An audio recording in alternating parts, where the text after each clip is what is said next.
le mal agi bang ki khen song in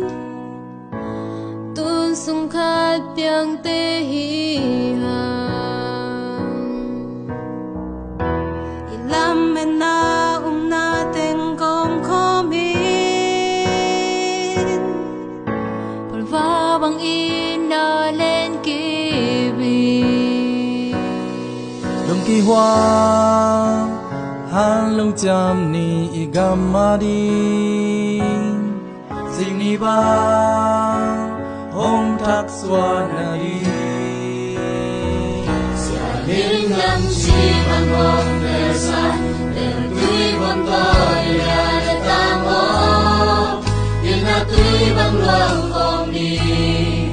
ram le le mi nam ha ri lung lao lâu cha sam mai lo ni tui bon toi ya le tam ho en sun ke lên quan sun di yam upa pasa lai gam nang le le ahi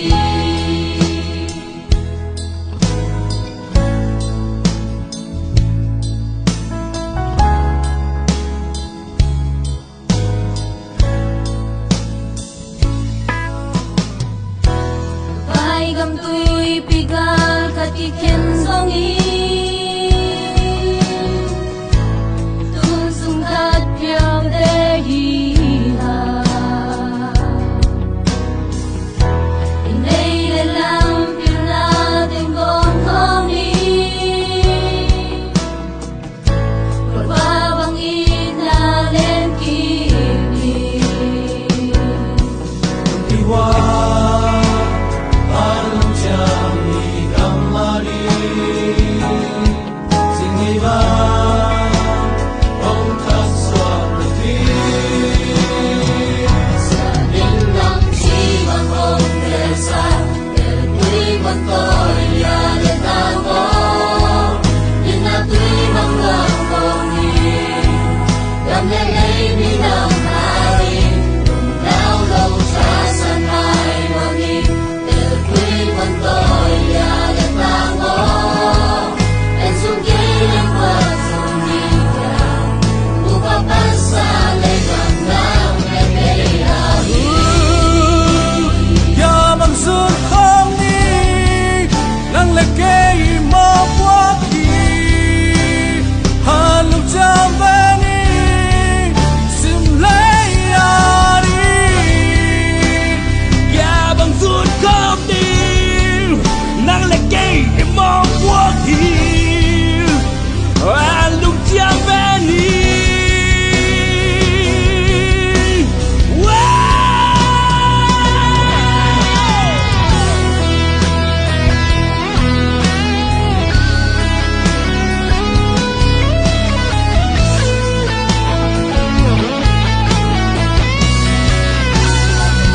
sa ling lam chi bang hong le sa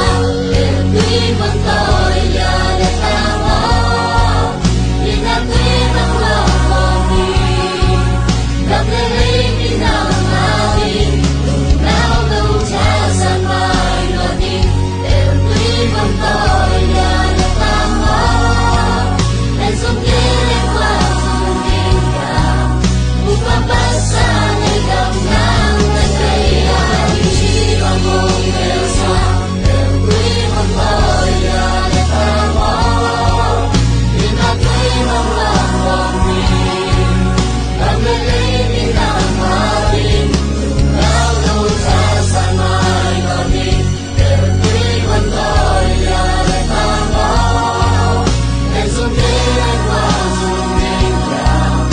upa pasa le gam nang le le ahi chi bang hong le sa le tui bon toi ya le ta mo in na tui bang luang kong ni gam le le mi nam ha ri lung lao lâu cha san mai lo ni le tui bon toi ya le ta mo en sung ke lên quan sung ni ya upa pasa le gam nang le le ahi